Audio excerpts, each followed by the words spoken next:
Hey guys, so it's time for the first official garden tour of 2021. Let's go.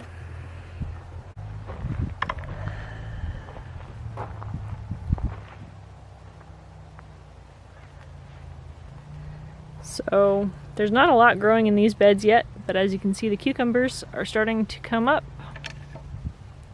And we've got some teeny tiny baby nasturtiums.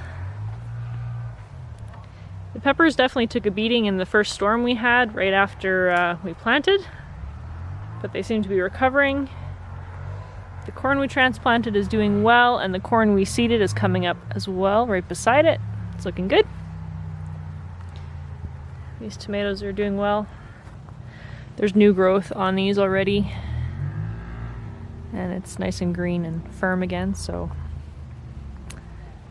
it seems like they did well as well.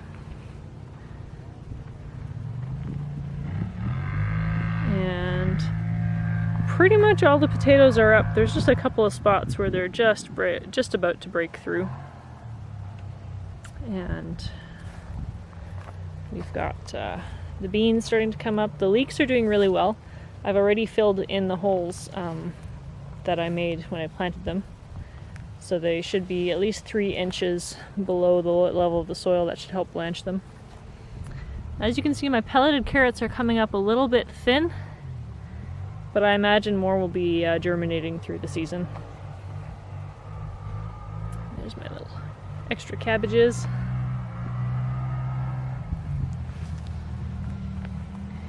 And then on this side we've also got peas, and then this is a dried bean called Jacob's Ladder. Sorry, not Jacob's Ladder, Jacob's Cattle.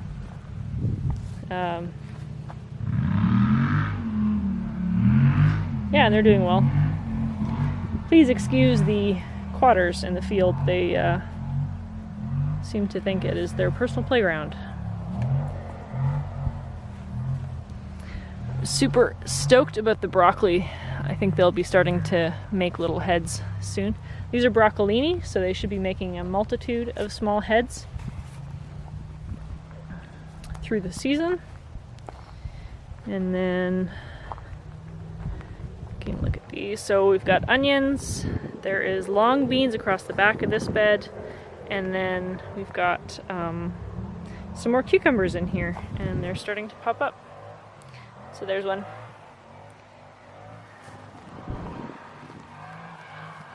And then, of course, we've got our tomatoes. Little lettuces are popping up all over the place. I'm loving how these little red romaines look. They look incredible. And as well, these, I think they're flashy trout back or something. Super splashy colors. Kohlrabi's looking nice.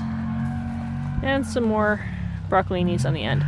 So these aren't undercover because they're a pretty short season, and they tend to not get too badly eaten by the worms until the end of the season when they're sort of falling off anyway.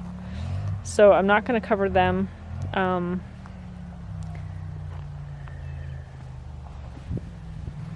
We're just going to keep an eye on them for cabbage worms and hope the birds help us keep those under control. As you can see, the spinach is coming in really nicely over here. And the tomatoes have actually started to grow. They're making suckers all the way along, so it's going to be time to start pruning out suckers. My lone asparagus here is doing fantastically. And then in this bed we've got peas at the back. There's a green bean here. I think this is Bush Lake Blue, or Blue Lake Bush, whichever way that is. And then we've got some more brassicas. So there's some cabbage. I think the cauliflower is in here, and then some extra broccolis. And these will, later on in the season when the other ones get eaten by worms, these ones will be available to me. But they look so good, don't they? I'm so impressed.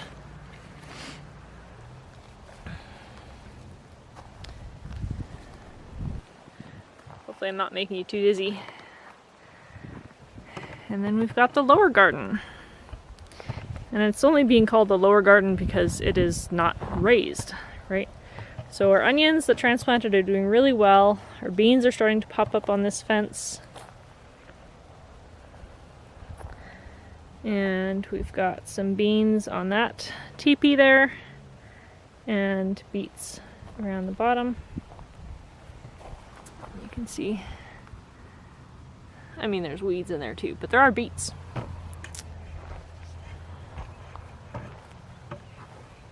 Sorry. We've got extra peppers and melons here, and they're all going under row cover. Row cover does a couple of things. One, it keeps transplant shock off, and also creates a sort of greenhouse environment, so it'll help these guys to grow a little bit faster, especially earlier on in the season. So hopefully we'll get some nice crops off of these guys. And we got some more beans here in the corner in this teepee. They're just starting to come up.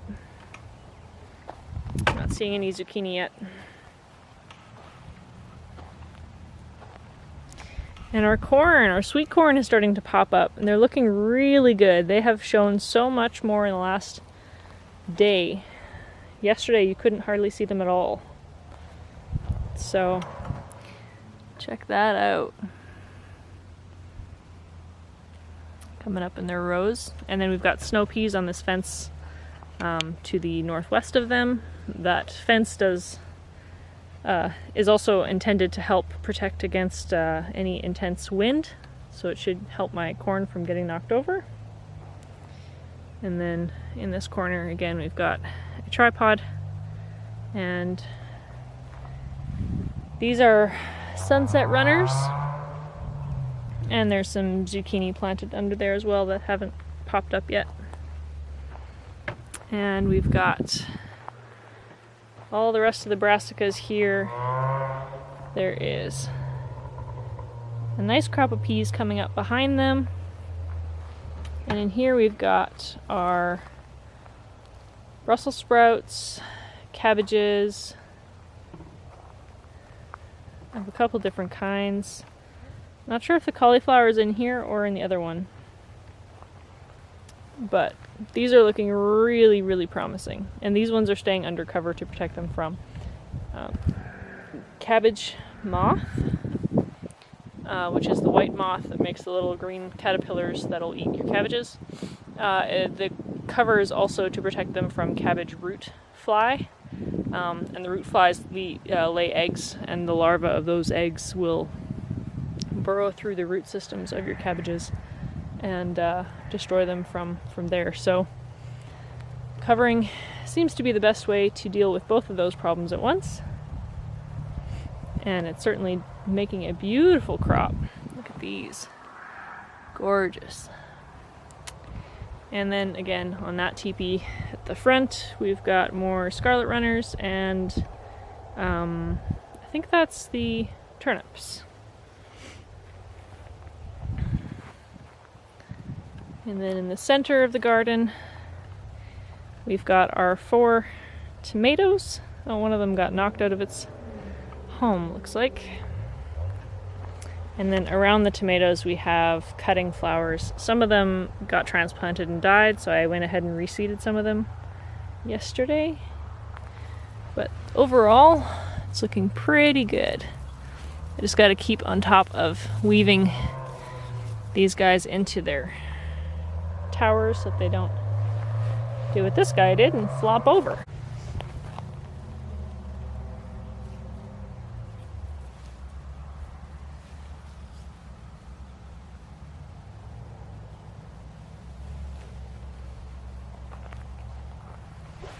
I also wanted to show you guys my sweet potatoes. They're in these big old buckets. So got to be like at least 10-gallon buckets here.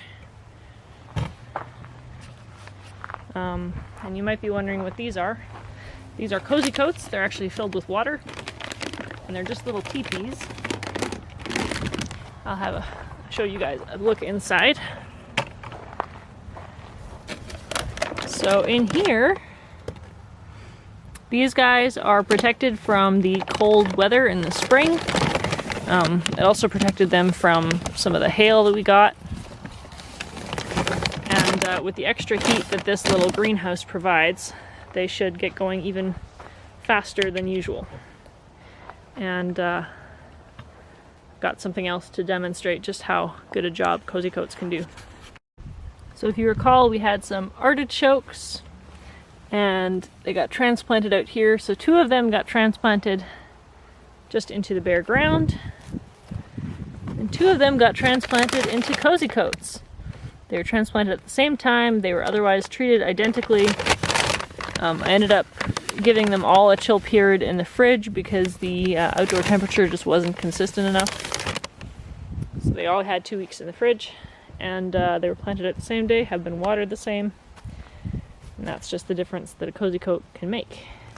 That being said, they're not infallible. This one has sprung too many leaks and is starting to collapse itself. This guy's still doing a lot better than the other ones, but the Cozy Coat is just about done for. So I figured I'd give you guys a different view. So here's a look at the whole garden. I'm just doing this by hand, so if it's a little shaky, forgive me. This is, what is it, like 9:30 in the evening? Pumpkin patch is still covered in fleece and will be for hopefully another couple of weeks, although one of the fleeces is starting to fall apart, so that one was evidently not a very good purchase.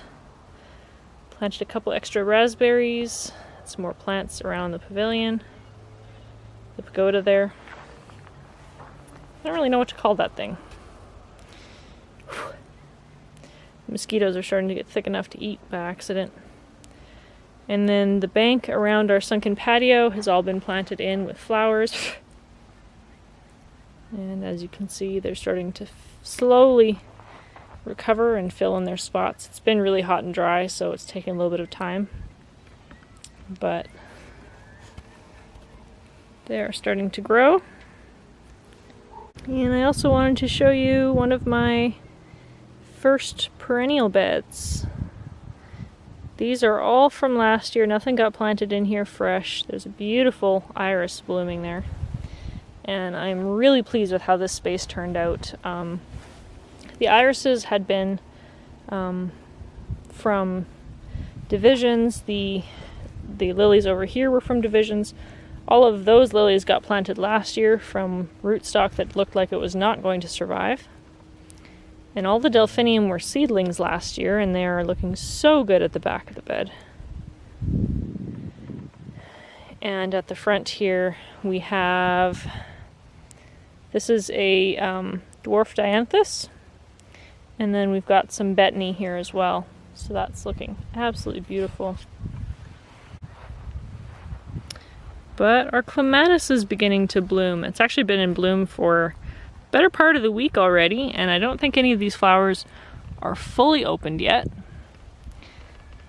but it's looking really lovely and promising. That one only got planted last year, so it's doing quite well. We've got a honeysuckle over here. On the back 2 posts over there are wild grapes, and then here we've got a Virginia creeper. So I'm really looking forward to how this whole thing will shape up in the future. I think it's going to be beautiful, covered in vines and flowers, and be nice and shady. Good spot to sit. I look forward to hearing from you guys, and we'll see ya.